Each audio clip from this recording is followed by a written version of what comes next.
Thank you, Prabhuji. Thanks. Okay.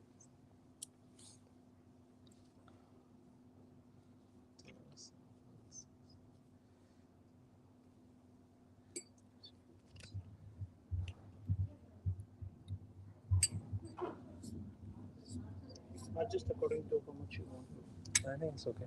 Yeah, that's fine.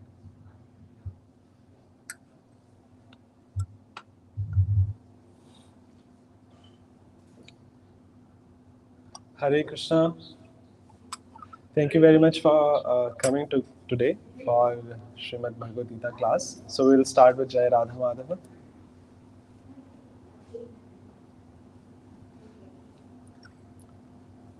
Jayo Radha Madhava Kunja Bihari Gopi Jana Vallabha Girivaradhari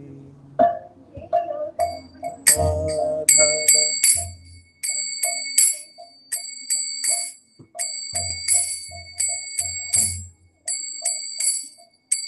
Jayo Radha Madhava Kunja Bihari Gopi Jana Vallabha Girivaradhari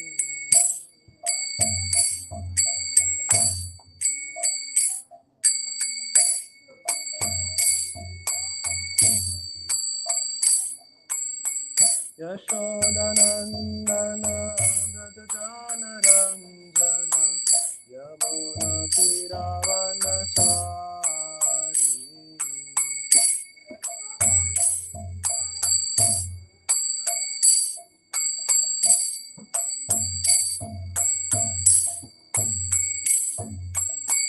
Yashodanandana Brajajana Ranjana Yamuna Tiravanachari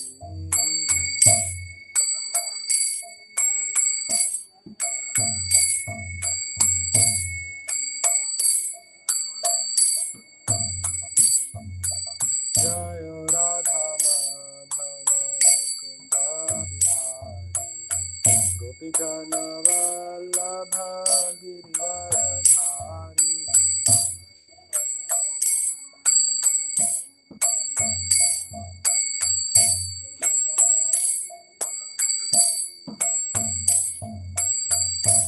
Hare Krishna, Hare Krishna, Krishna Krishna, Hare Hare, Hare Rama, Hare Rama, Rama Rama, Hare Hare.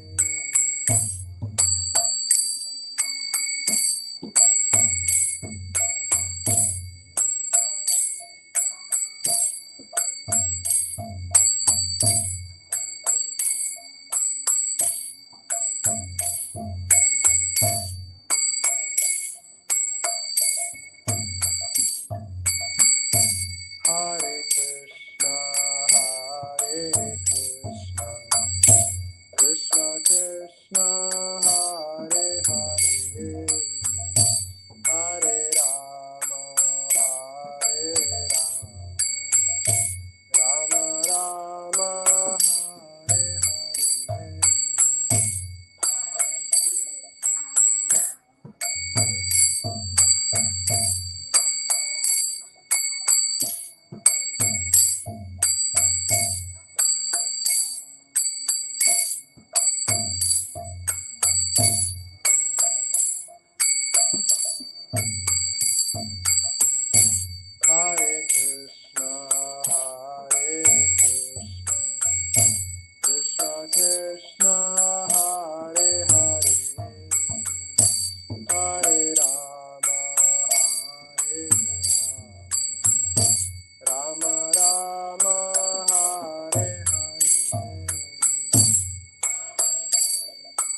Hare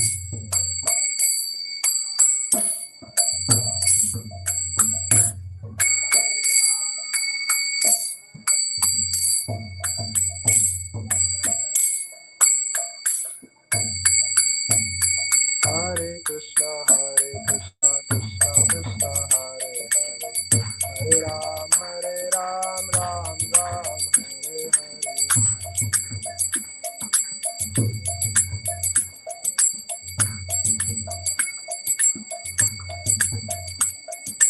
Hare Krishna, Krishna Krishna, Hare Hare, Hare Ram, Ram Ram, Hare Hare.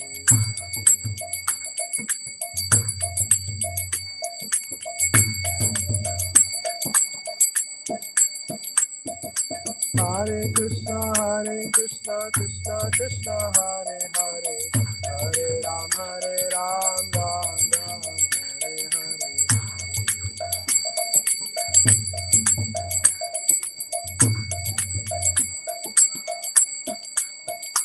Jai Radha Madhav Radha Madhav Radhe.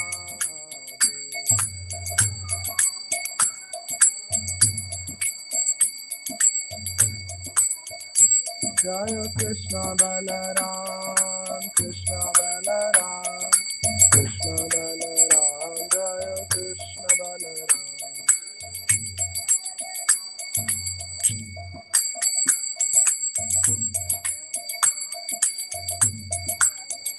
Jaya Jagannatha, Jaya Baladeva, Subhadrama, Jaya Sudarshana.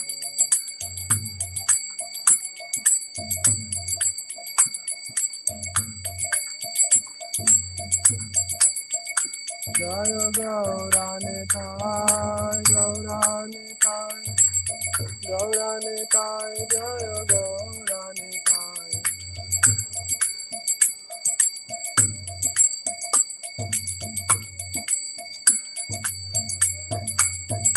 Jai Jai Prabhupada, Prabhupada, Prabhupada, Jaya Jaya Prabhupada.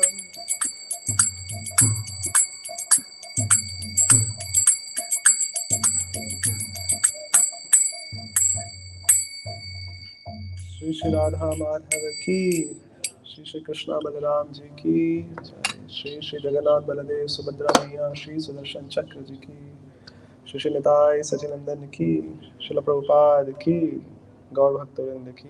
Jai.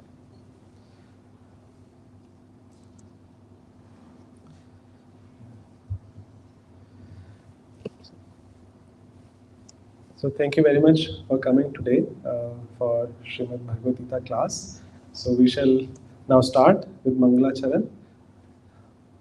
Om Jnanatimirandasya Jnananjana Shalakaya Chakshurmilitam Yena Tasmai Shri Gurave Namaha Shri Chaitanya Manobhishtam Sthapitam Yena Bhutale Swayam Rupa Kadhamayam Dadati Swapadantikam Vandeham Shri Guru Shri Yutapadakamalam Shri Gurun Vaishnavanscha Shri Rupam Sagrajatam Sahagana Raghunathanvitam Tam Sajivam Sadvaitam Savadutam Parijana Sahitam Krishna Chaitanya Devam Shri Radha Krishna Padam Sahagana Lalita Shri Vishakhanvitam He Krishna Karuna Sindho Dinabandhu Jagatpate Gopesha Gopika Kanta Shri Radha Kanta Namostute Tapta Kanchana Gaurangi Shri Radhe Vrindavaneshwari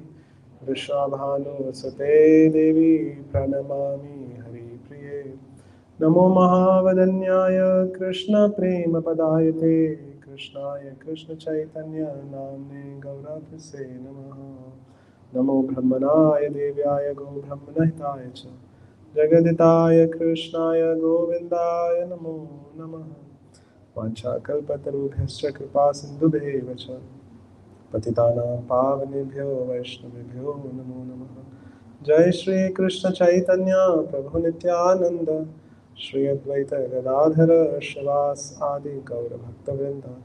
Hare Krishna, Krishna Krishna, Hare Hare, Hare Ram, Ram Ram, Hare Hare. Om Namo Bhagavate Vasudevaya.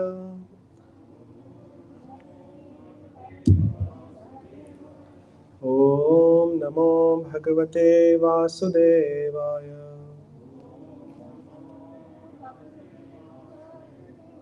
Om Namo Bhagavate Vasudevaya.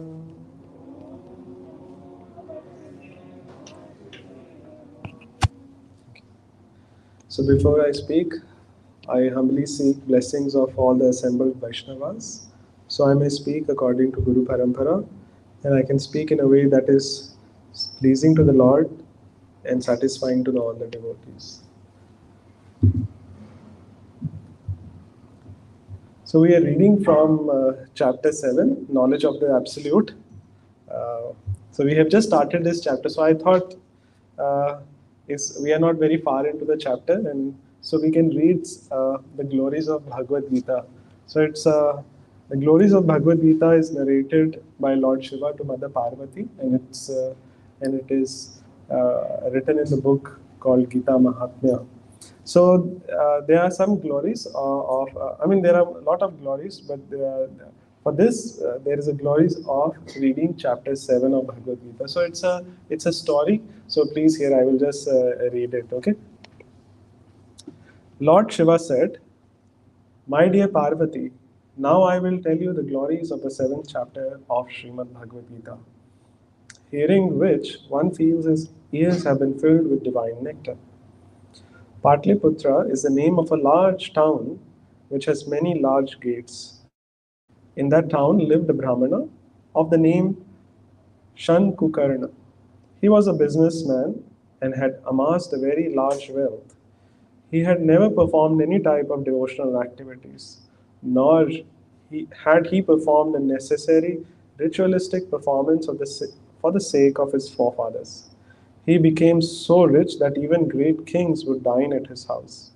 Shankukarna was also the most miserly of the persons, and he kept his wealth buried under the ground.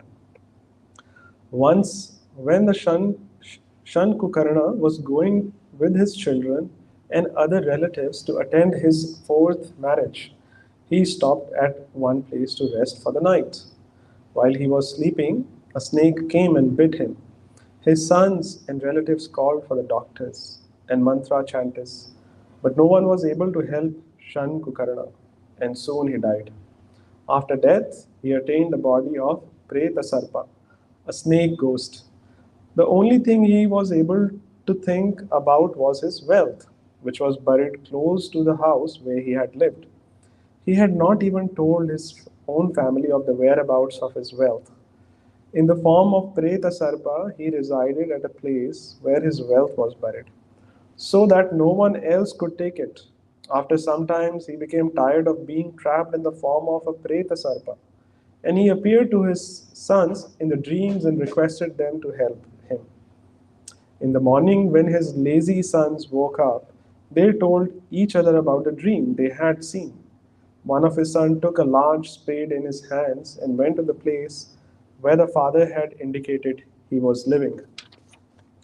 When he reached that place, he realized that he was not aware of the exact spot where the wealth was buried. The son was exceptionally greedy, and he searched for a long time until he came across a snake hole, which he promptly started to dig out. Soon, a large and a fearful looking snake came out of that hole and said, "O fool, who are you? Why you have come here? Who has sent you? And why are you digging at this place? Reply to my questions at once." The son replied, "I am your son. My name is Shiva." I mean, it's not a Shiva of Lord Shiva, but he he named his son as Shiva. Like even now in these days, I mean, a lot in South India, you have a very nice names of the people like Gopinath, Ramakrishna, like So I think he gave his name like this. In dream last night, I saw that there were hidden treasures buried at this place, and I came to take them.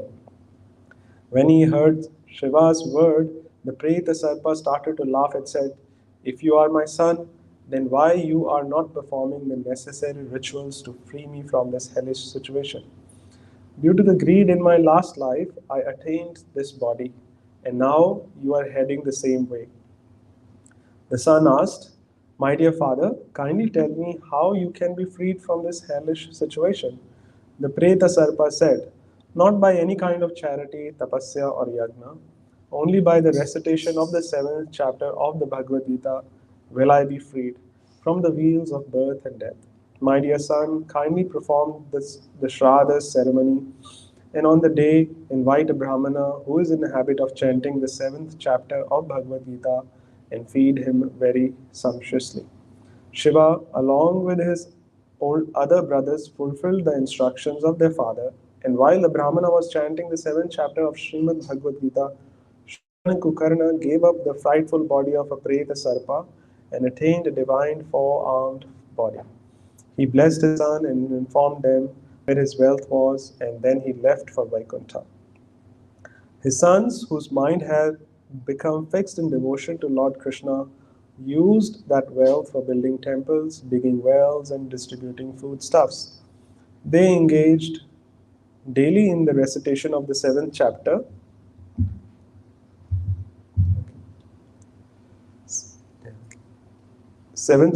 of Srimad Bhagavad Gita, and quickly they attained the lotus feet of Lord Krishna. Lord Shiva said, "My dear Parvati, I have told you wonderful glories of the seventh chapter of the Gita. Anyone who hears this description will be freed from all sinful reactions." Haribo. Yeah. So it's a very nice, glories of reading Bhagavad Gita, hearing Bhagavad Gita actually daily. So it is said that even if anyone hears like recites one chapter, okay, one verse, half a verse, quarter a verse, he will get a benefit. And actually all this in this Gita Mahatmya, all the stories are like this. You know, some is born of a very high. A class. Like in this case, it was a Brahmana, but he didn't do his duty, and he had fell down. Then simply by reciting Bhagavad Gita by someone else on his behalf, genuinely a genuine Brahmana or genuine devotee reciting Bhagavad Gita on his behalf, he got freed. So usually, like if someone passes away, if then it is said that okay, you give charity to feed cows, feed deities, sponsor prasadam, sponsor bhoga for deities on behalf of that person, read Bhagavad Gita on behalf of that person, and that way that person will get benefited.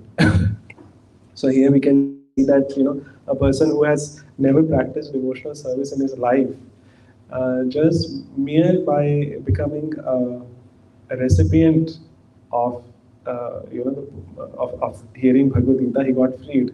So what about all of you? You are such a nice, wonderful Vaishnavas, dedicated their life. So certainly our future is bright. Yeah. So now we will take today's verse. It's a seventh chapter, knowledge of the absolute, and the verse number is 6.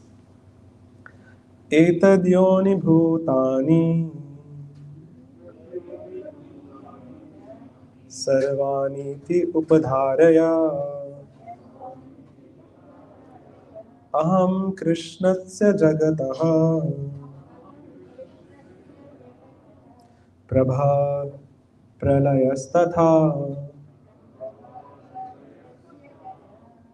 Etat, these two natures, Yoni, whose source of birth, Bhutani, everything created, Sarvani, all, Iti, thus, Upadharaya, no, Aham, I, Krishnasya, all inclusive, Jagataha, of the world, Prabha, the source of manifestation, Pralaya, annihilation, Tatha, as well as. All created beings have their source in these two natures. Of that, of all that is material and all that is spiritual in this world. Know for certain that I am both the origin and the dissolution. Purport by His Divine Grace, Srila A.C. Bhaktivedanta Swami Prabhupada, Srila Prabhupada Ki. Everything that exists is a product of matter and spirit. Spirit is the basic field of creation, and matter is created by spirit. Spirit is not created at certain stage of material development. Rather, this material world is manifested only on the basis of spiritual energy. This material body is developed because spirit is present within matter. A child grows gradually to boyhood and then to manhood, and because that spirit, superior energy, spirit soul is present. Similarly, the entire cosmic manifestation of gigantic universe is developed because of the presence of supersoul Vishnu. Therefore, spirit and matter, which combines to manifest this gigantic universal form, are originally two energies of the Lord. Consequently, the Lord is the original cause of everything. A fragmental part and parcel of the Lord, namely the living entity, may be the cause of a big skyscraper, a big factory, or even a big city. But he cannot be the cause of big universe. The cause of the big universe is the big soul or the super soul. And the Krishna, Supreme, is the cause of both the big and the small souls. Therefore, he is the original cause of all causes. This is confirmed in Katha Upanishad, Nityo Nityas Chetanas Chetananam.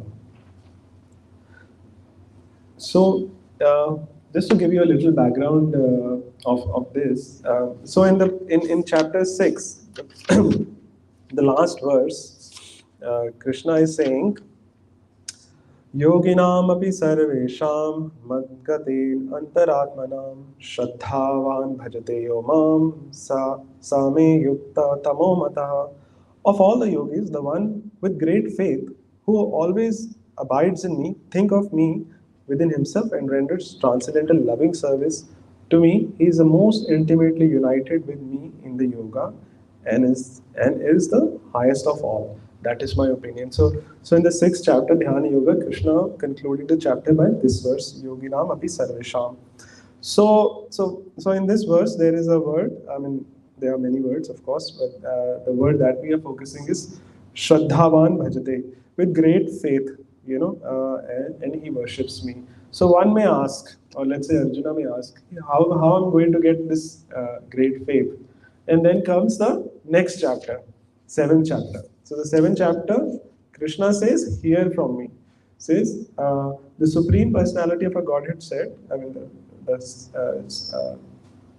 first verse of the seventh chapter, knowledge of the Absolute. So that's how you are going to know about Krishna. So in this, that's why the chapter is also called Knowledge of the Absolute. And the Krishna is saying how you can get that great faith.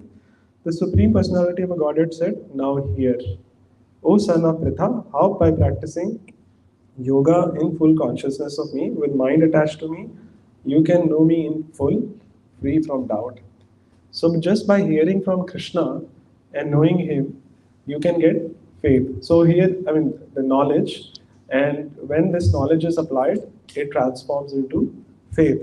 So then Krishna talks about two types of energies.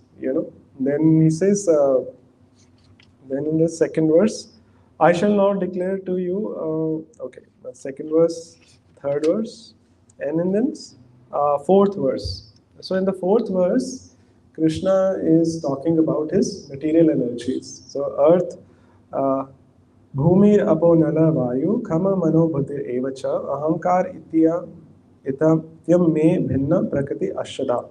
Water, earth, water, fire, air, ether, mind, intelligence, and false ego are all together.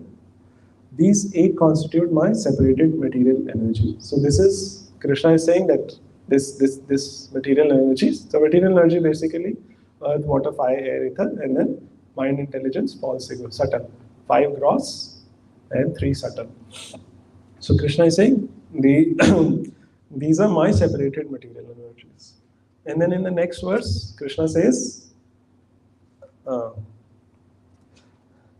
Beside these, O mighty armed Arjuna, there is another superior energy of mind which comprises of the living entity who are exploiting the resources of this material inferior nature. So Krishna is telling about his second energy, which is spiritual in nature. He says, my superior energy of the mind, which is uh, living entities, basically spirit souls. Now, in the sixth verse, which we are discussing, Krishna is establishing that these two energies, material and spiritual energies, they come from me. You know, so we'll read this. So I will just take this. Uh, I'll read the purport again, and then I'll share what I have heard and what I have remembered and prepared. Everything that exists is a product of matter and spirit. So here, Srila Prabhupada is saying that everything that we see around us is basically a combination of these two things only. Matter, matter means the material energy, earth, water, fire, air, ether. And then, which is also called as para prakriti, and then spirit soul, like how when a spirit enters into the matter, the body is actually material, right? We are not this body. The bodies are dead, anyways. But when a spirit soul enters the body, it becomes animate. That is apara prakriti, spiritual. So what all we see around is basically a combination of a matter. Like this table is a you know, just a made up of a wood, basically coming out of earth. And then spirit souls that we are all around here, taken up the body. Then Srila Prabhupada says, spirit is a basic field of creation and matter is created by the spirit. Matter is created by the spirit.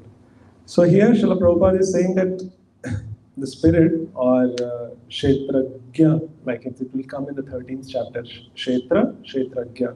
So Kshetra is basically, so in context of our own bodies, this body is called Kshetra, field of activity, and Kshetragya is the soul.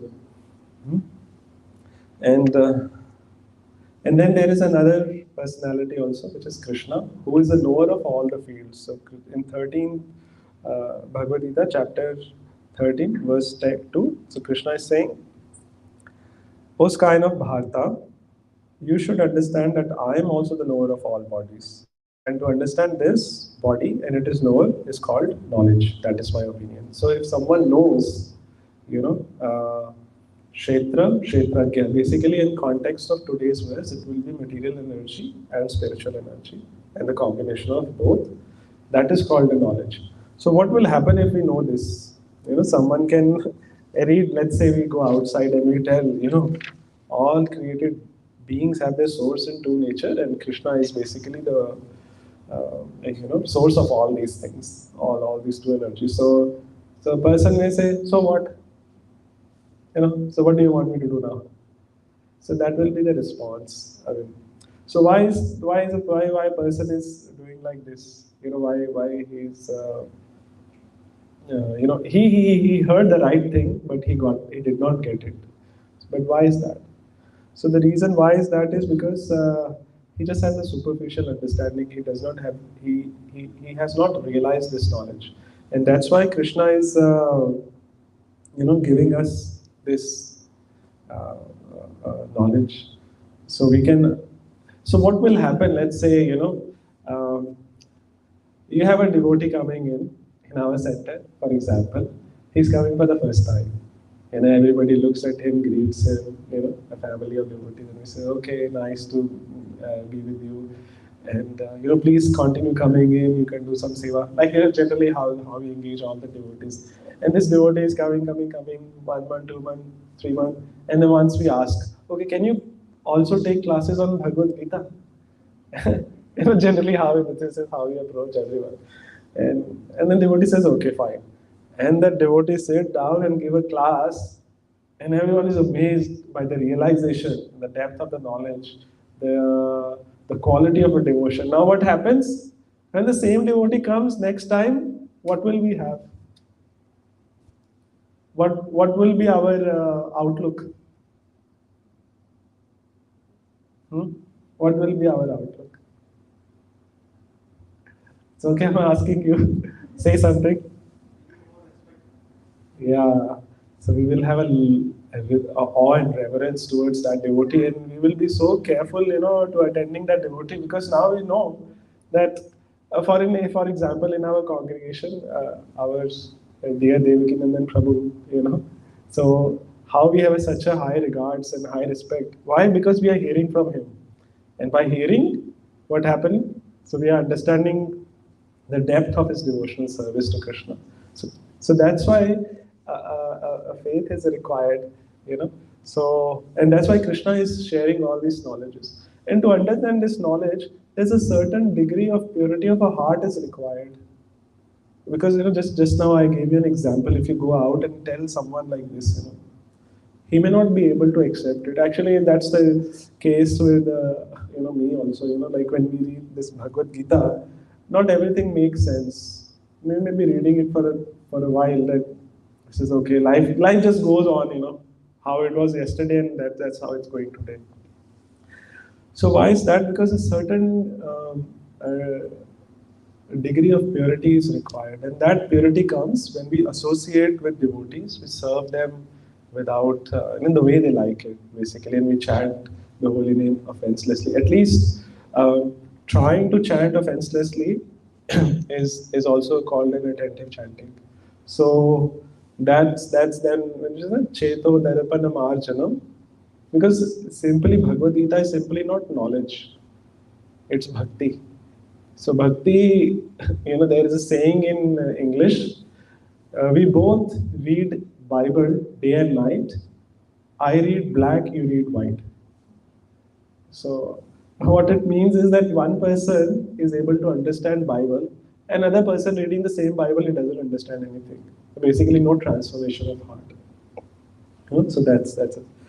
So going to the next, spirit is not created at certain stage of material development.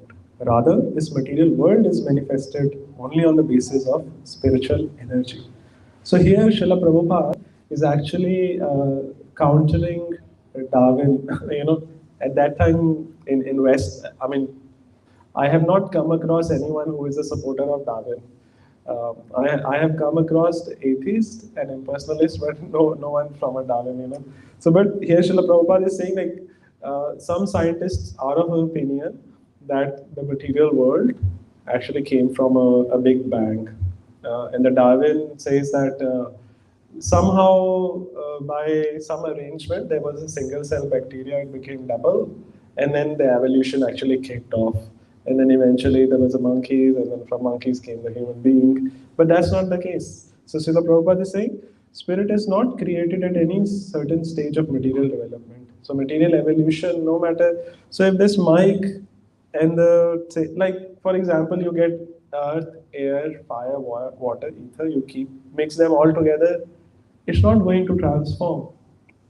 It is no matter how long it remains, it is not going to become animate. Rather, this material world is manifested only on the basis of spiritual energy. So I will ask you some questions. We'll just make it a little bit interactive. So where does the spiritual and material energy comes from? Lord Krishna. Yes, good. So both the energies of the Lord comes from Him. Okay. Uh, so so now another question is a bit a tricky question. I put it like this. So material energy means Maya, right? Spiritual energy means internal energy. So how can Maya come from Krishna, who is spiritual? If Krishna is spiritual, how can Maya come? How can something material comes from Krishna?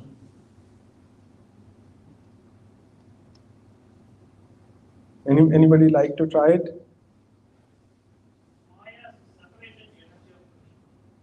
So Maya is separate energy of Krishna. That is, both are separate energy. But the question is like, how come the Maya come from Krishna? So actually, yes.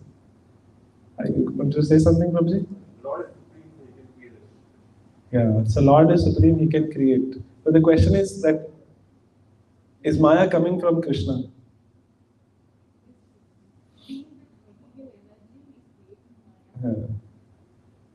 Okay.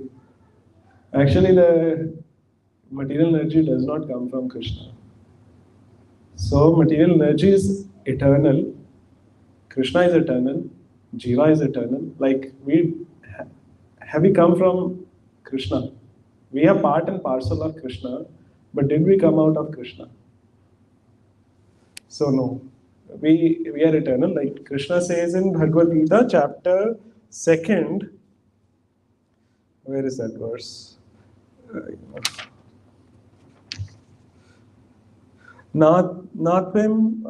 Never was there a time when I did not exist, nor you, nor all these kings, nor in the future shall any of us cease to be. So there Krishna is saying that you existed. So similarly, the Maya also existed. The thing is that Maya does not have separate independence from Krishna. Like the Maya is always dependent on Krishna. Like Jiva is always dependent on Krishna.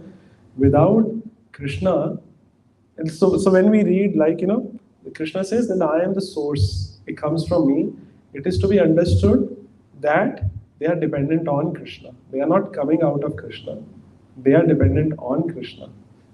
They cannot exist independent, but they are eternal and eternally separated, like Jiva. It's not that some in the past we were like Jiva and Krishna, they were like they were one, and at some point they become separated, and after they get liberated, they will become again one. No, it's not like that. They will always remain separate, but they will maintain their individuality. So yes. So Lord Brahma says that like in Brahma Samhita that Chaye Vayasya Bhuvanani Vivarti Durga. So like the shadow, there's a hand, or let's say there's a person, and in the afternoon time you see the shadow. Shadow is separate, but shadow does not have an independent existence because it is. I mean, in one sense, you can say it is coming from the person, but it is separate. So similarly, Maya is the shadow energy of Krishna's internal potency. So yeah. So why we are discussing this here? Because if you encounter an impersonalist, he will say everything comes from Krishna, and at one point they will all merge together. So that's why we are. I thought of sharing this. So in case if you encounter you will know, clearly what to say. So, so, so Krishna also, like during the creation, Krishna activates Maya.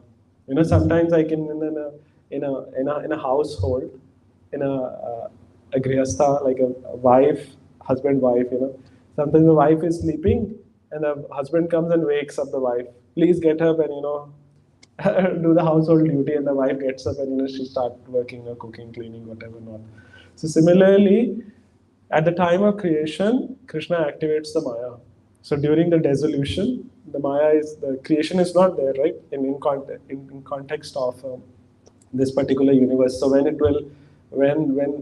at the end of life of Brahma, this will be the this particular universe will no longer be there. At that time we can say the Maya is taking rest. Yeah, but it is eternal. Maya is eternal. Hmm?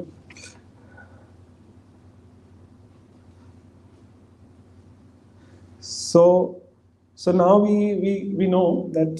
So when I say material energy is coming from Krishna, okay, it doesn't mean that it is coming out of Krishna per se. It is dependent on Krishna. So there is another question. Okay, so uh, so material world comes from Krishna, and in every atom there is Krishna, right? So we know from Brahma Samhita that Krishna expands. From Mahavishnu comes Garbhodakshaya Vishnu, then Shirodakshaya Vishnu, uh, then who enters every atom. So now, so so Krishna is entering every atom of the material world. So is material world Krishna?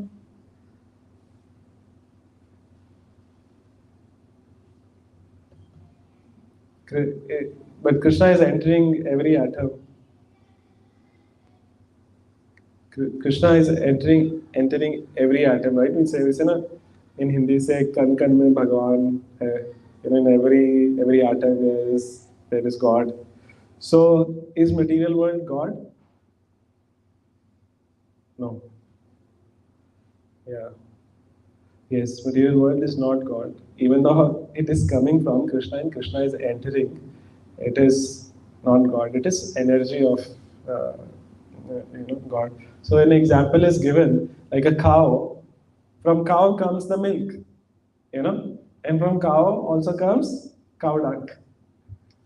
We don't, take cow dung. We only take cow milk. Although both are coming from cow. So in that sense, but impersonalists, they actually don't believe in this. They say everything comes from Krishna and then everything will get into Krishna. So Krishna energies, yes, they are dependent on Krishna, but they are separate, and Krishna is also separate from them. If some Mayavadi comes and impersonates, talks to you, so you will know how to respond. uh, but a question can be asked: why impersonalists have so difficulty about accepting Krishna? Why they can't accept Krishna? So the reason is that they don't like that. How can only one person be the controller? You know how everyone has to surrender to Krishna. So that is the main problem. That's why they say no, everything is one. After dissolution, after you get moksha, you will also become God, or you will merge into the God. So it's not so difficult difficult to understand. Like in this pandemic time, only one person is taking calls and he is enforcing lockdown, right? The whole country goes into the lockdown because one person is saying so. Let there be lockdown, and then there is a lockdown. It's not that the person has to come himself and enforce a lockdown, but through his agency, government agencies, he can enforce a lockdown. So a person who is such an insignificant, like Earth is an insignificant planet, hmm, although important, but it's insignificant. So an insignificant person can, show such a strength, such a control. Then why not Krishna? Krishna can also show. So that's why it's for devotees it's not so difficult to understand because uh, because their heart is getting purified, and then this knowledge is getting revealed, and this knowledge is also coming from devotees, through Krishna's mercy. When devotees share this knowledge, and this knowledge gets, you know, yeah, of course, we have to internalize, contemplate on it, understand it, and then apply in our own life. This material body is developed because spirit is present within the matter. The child grows gradually to boyhood and then to manhood because that superior energy, spirit soul, is present. So, so in this, Krishna is present. In this table, we just said, right, in every atom there is Krishna. So Krishna is a super soul, right? Why the table is not growing? Hmm? Why only tree grows? Huh? Energy. Huh? Yes. So the Kshetrajna is not present, basically, the soul. So although Krishna is there in everywhere, in our body also, there are many souls, right? There are many souls or not? Nobody is saying anything. We are in Bhagavad Gita class. There are many souls, right? Huh? One soul. Why? Yeah, are there not bacteria in the body? Do the bacteria have soul or not? No, they are also activated. Yeah. So the thing is that they cannot be called as Kshetrajna. Although there are many souls in this body, but and the Paramatma is also with them. But the Jiva, like my own self or yourself, you are the Kshetrajna because you know your body. And Krishna is like he knows all the Kshetras. So even though Krishna is present in this table, there is no Kshetragya. The table does not have Kshetragya. So that's why it is not transforming. It will remain as it is. So Srila Prabhupada here gives an example, and he also Krishna speaks in the second chapter of Bhagavad Gita that how a living entity, a child to boyhood to man, old age, and then gives up the body. So similarly, Srila Prabhupada is also saying that when soul enters the matter, it becomes animate. It shows six kind of transformations, like growing, then staying for some time, reproducing, dwindling, and then finally vanishing. I think five. Yeah. Five. Similarly, the entire cosmic manifestation of the gigantic universe is developed because of the presence of the supersoul, Vishnu. So this this whole material world, or the whole cosmic, basically cosmic manifestation, because Krishna is present, that's why it is activated. So in Srimad Bhagavatam, third canto, I think chapter 5, chapter 6, these two chapters, there's a prayer of demigods.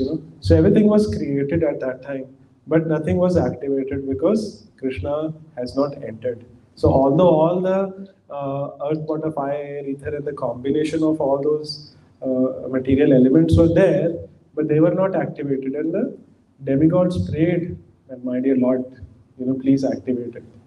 So Krishna entered along with Durga, yes. And then the whole cosmic manifestation, started working. Therefore, the spirit and matter, which combines to manifest this gigantic universal form, are originally two energies of the Lord. Again, Lord is a super soul. The whole cosmic manifestation is the material energy, and the Lord is a super soul. And then when he enters, the creation begins, basically. Creation begins. Yeah. And consequently, the Lord is the original cause of everything.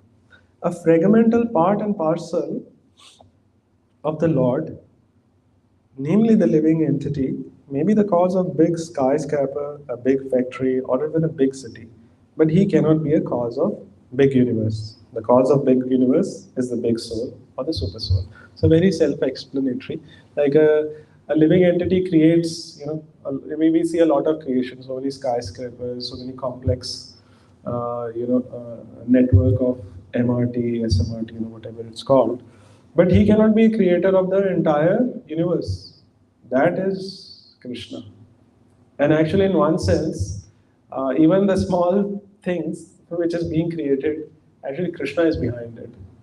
It's not visible to us, but it's actually Krishna. So, like, see, in this in our center, there are so many lights are there. This audio system is working. How it is all working? Yes, because of electricity. But can we see electricity? No, it's not there. I mean, it's not visible to us, but it's very much there. And because of electricity, everything is functioning properly. Although we are not able to perceive electricity, but it is there. And sometimes in our temple, what happened? The electricity trip, and suddenly it becomes dark. Even though everything is there, the mic is there, the audio system is there, the lights are there, but electricity has gone, so nothing is working.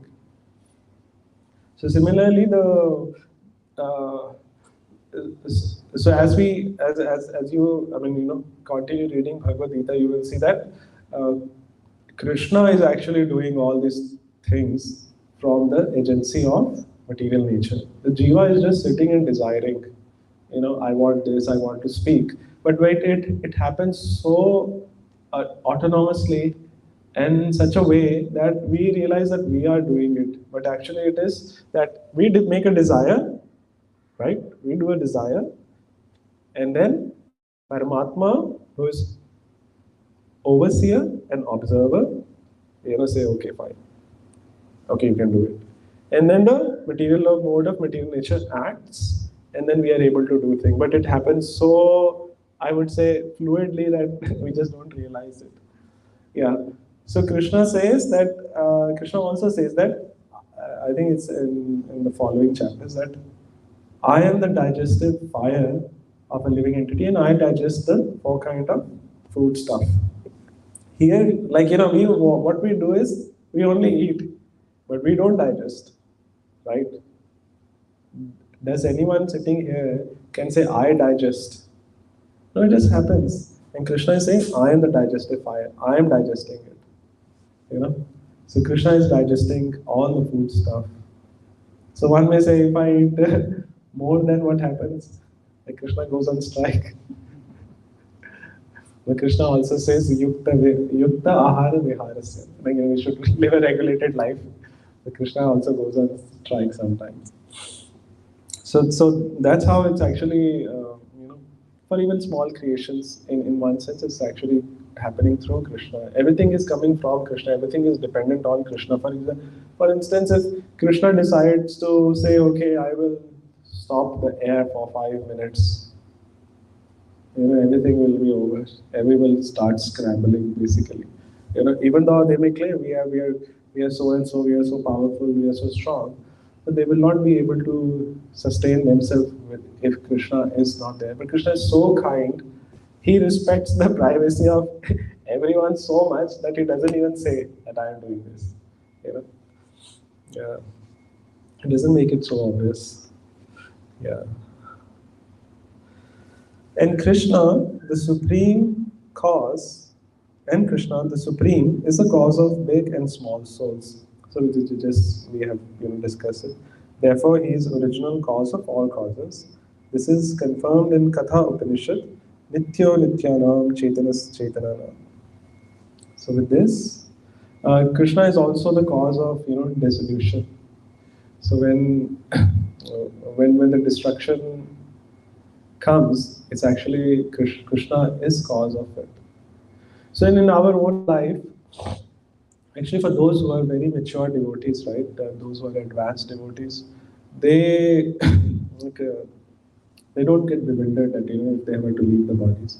Even in our life, in present life, um, do we lament that oh, once I was old, once I was had a young body, now I'm have a middle-aged body and I will get old. At least devotees, they don't do that. I mean, someone who is practicing for some time, they don't do it. So what is happening here is that your body is also getting you know pralaya, but we are not changing. I mean, in this, so it is said in medical science that every 7 years your body changes completely, and we can actually compare. Once we were young childs, you may have some childhood memory. When you were all small, then you were teenager, then you middle age, and those who are elderly Vaishnavas, now they are old. They can recall that, but they are not bewildered. It is actually dissolution is happening. Individual pralaya is happening, and then there's a collective pralaya, and they don't get bewildered by this. Why? Because they know they are eternal. And then Krishna, and they actually depends upon Krishna. Like how in the life of Srila Prabhupada took so much risk, went on a cargo ship, got 2 heart attacks, with absolutely no money, went to US. It's written in Leela Brita by Satya Swarup Maharaj that when Prabhupada alighted from the Jaladuta, he did not know whether to go left or whether to go right. And when we go, we make so much plannings, advance booking, make sure we have our credit cards working, our international roaming is working, if we can get some contacts from where we are going, and Prabhupada went through all this just depending upon Krishna, not getting bewildered. Of course, I am not saying don't plan, but here it is, I'm just saying that, like how Srila Prabhupada is so dependent on Krishna. And that's why he's not bewildered. So, yeah.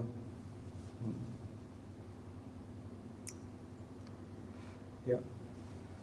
So there is just one final point I would like to make that, so even after reading this, sometimes in lives of devotees or in people in general, they may not find it so they, with, okay, why should I follow it? Nothing is happening in my life. I used to tell one of my colleagues, you hear Hare Krishna Mahamantra, it's so nice, so amazing. Then he says, what is this? It's just a repetition of same thing going on and on. I do not understand how you can hear it all the time. So I said, no, you hear, it's very nice. But unfortunately, he didn't continue. But he's still my good friend. So sometimes I just call him up. So why it's like that? Actually, that's the case with most of the people.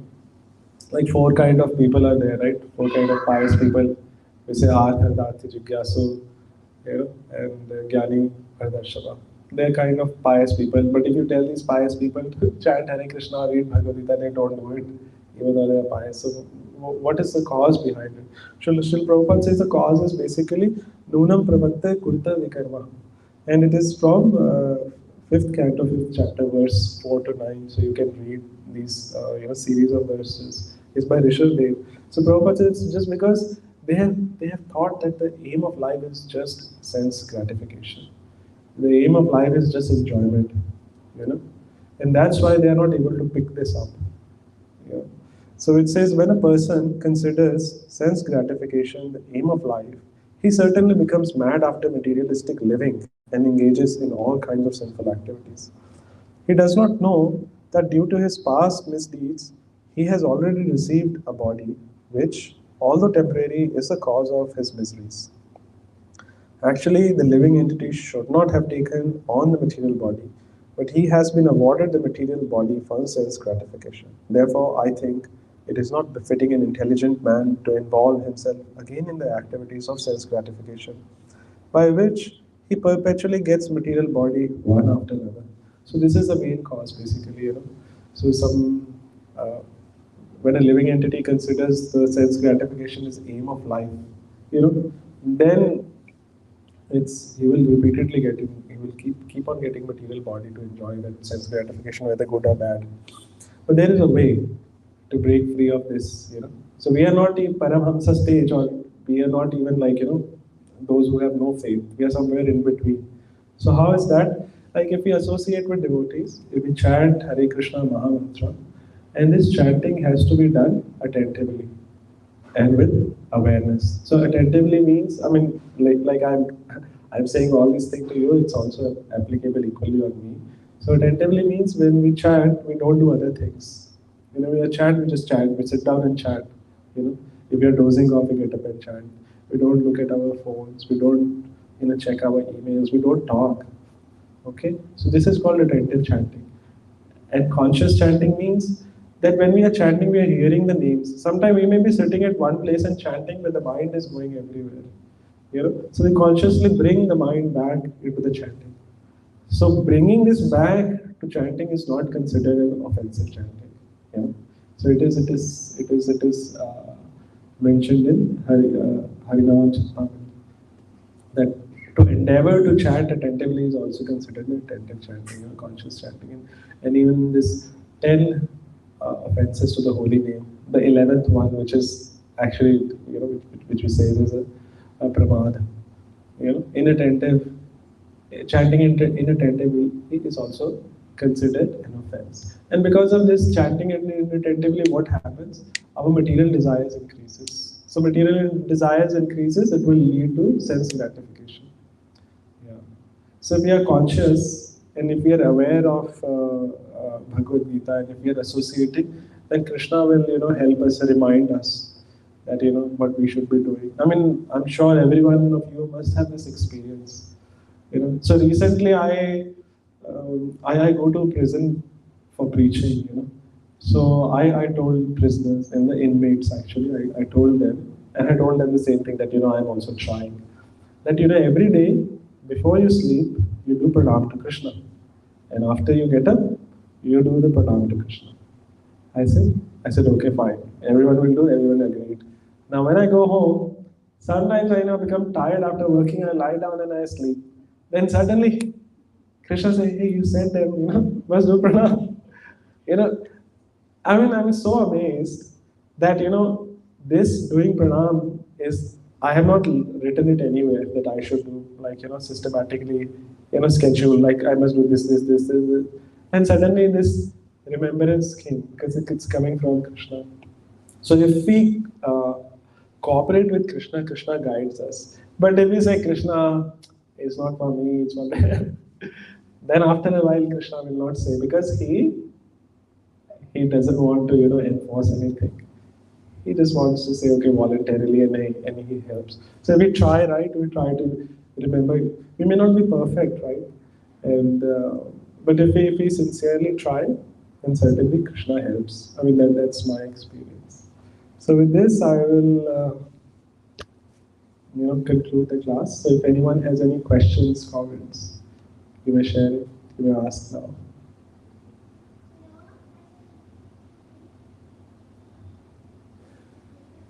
Okay, so if there are no questions, then we can proceed with the.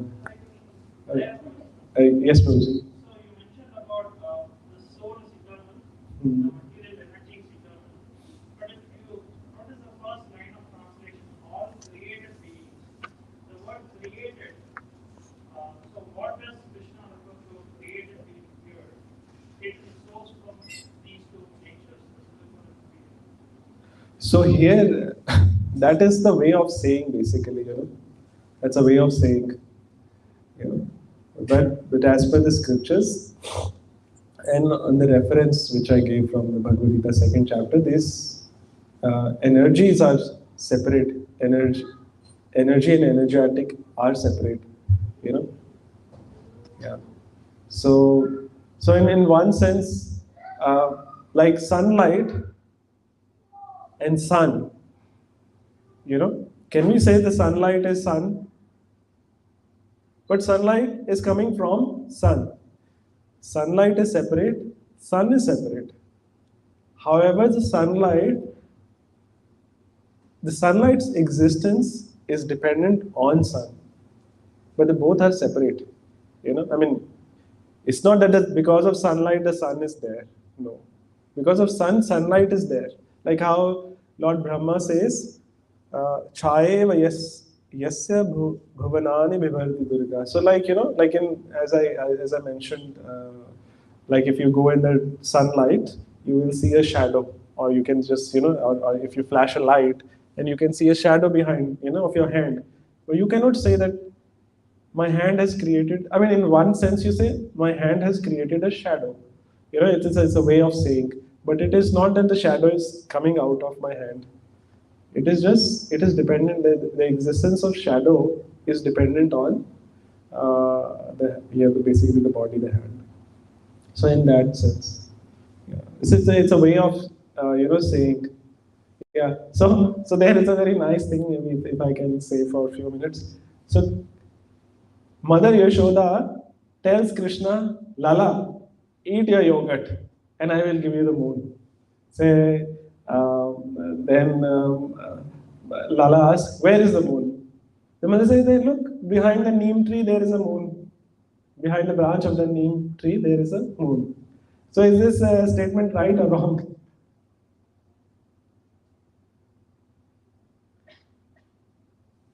Is this statement right or wrong? So it's actually Mother Yashoda is just telling Krishna, okay, you eat. But the statement is right. Where is moon? Moon is behind the neem tree. But is really moon behind the neem tree? Moon is far away. So it's just a way of saying. And then I think in Sanskrit there is a term for this, like explaining concepts. I forgot, but if I come across, I will share it again. But that's a way of saying it. Any other questions or comments? Okay, then we will finish here. Srimad Bhagavad Gita ki, Srila Prabhupada ki, Ananta Koti Vaishnava ki.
Jayo Jayo Ora Chande Arati Kosho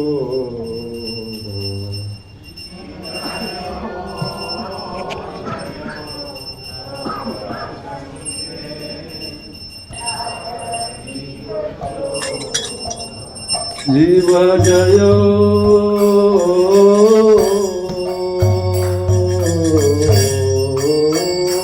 Jayo Gora Chande Arati Kosho Jiva Jayo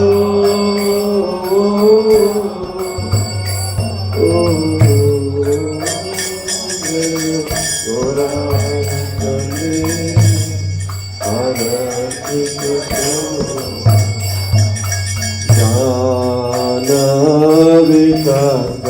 Janavitavale Jagamanalova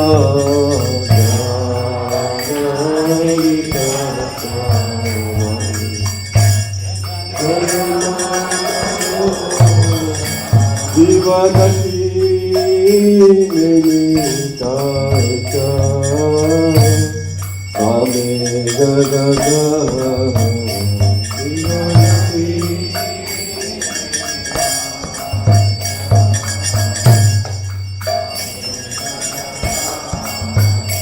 Divanaki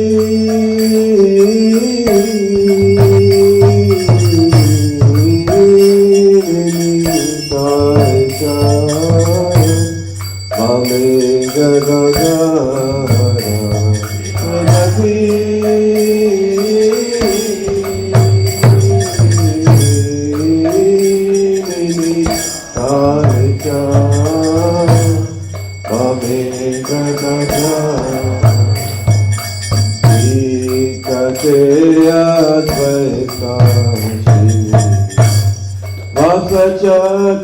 Vasachakradhara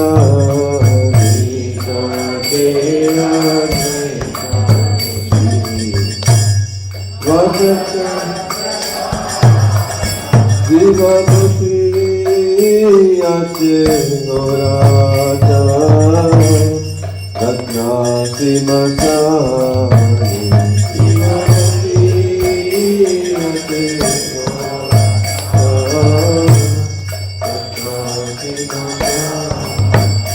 Divamati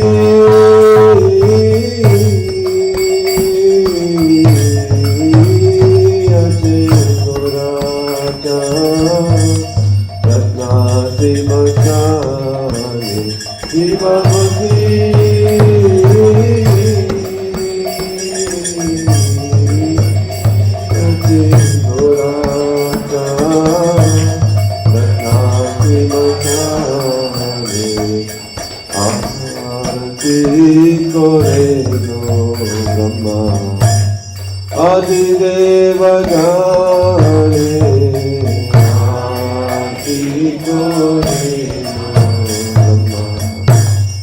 Adideva Gane Divanara Hari Adikori Kamaradunaya Divanara Hari Adikori Divanara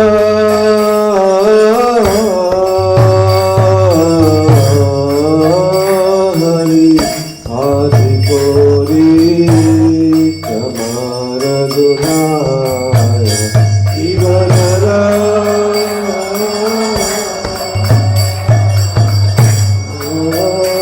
Hari Adikori Kamaradunaya Jaya Mukunda Basu Koshadigaya Jaya Mukunda Basu Koshadigaya Divashakha Bhaje Ganga Bhaje Bhaje Karataya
बाजे घंटा बाजे माधुर माधुर माधुर बाजे घंटा बाजे घंटा बाजे माधुर माधुर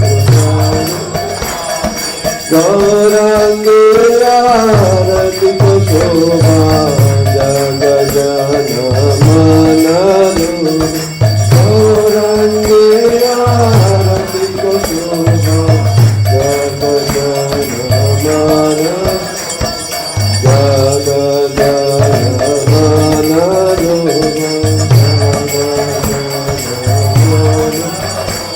सागर हरि बोल हरि बोल हरि बोल सागर हरि बोल हरि बोल हरि बोल हरि बोल सागर हरि बोल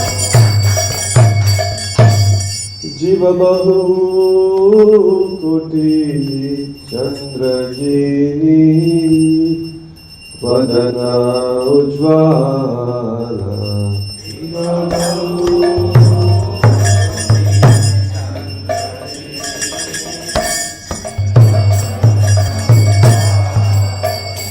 जीव बहु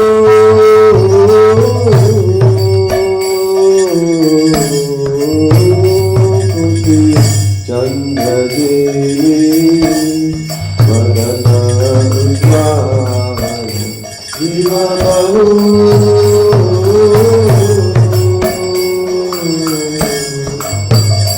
कोटि चंद्रजीनी वदना उज्ज्वला देश बनमाला गोरे जन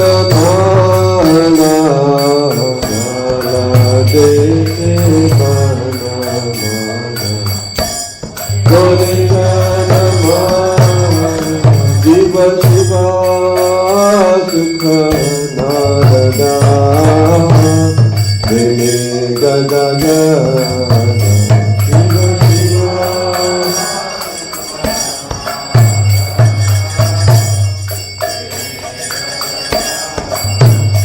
शिवा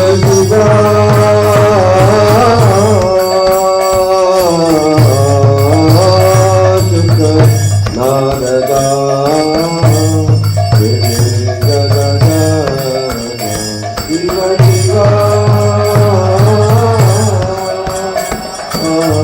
शिवा शिवा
कृष्ण पृष्ठाय भूतले श्रीमते भक्ति वेदांत स्वामी इति नामिने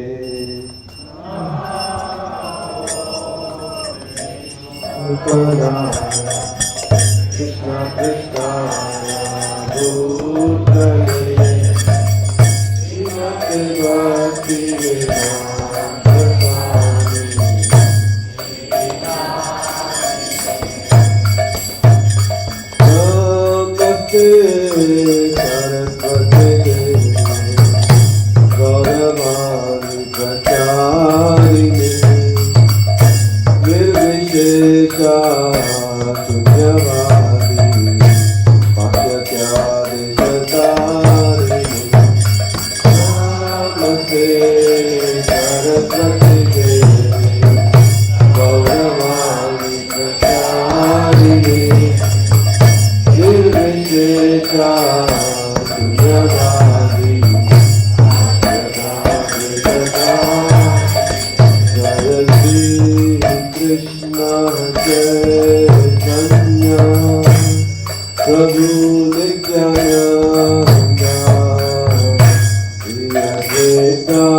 Namaste Narasimhaya Pralaya Hiranyakashipu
So with this, we will conclude today's program. You will be given prasadam. Prabhuji is distributing prasadam. So tomorrow there is a Srimad Bhagavatam class at 7:30 a.m. in the morning, and it will be given by His Grace Ram Chaitanya Prabhu. Please do come. Hare Krishna.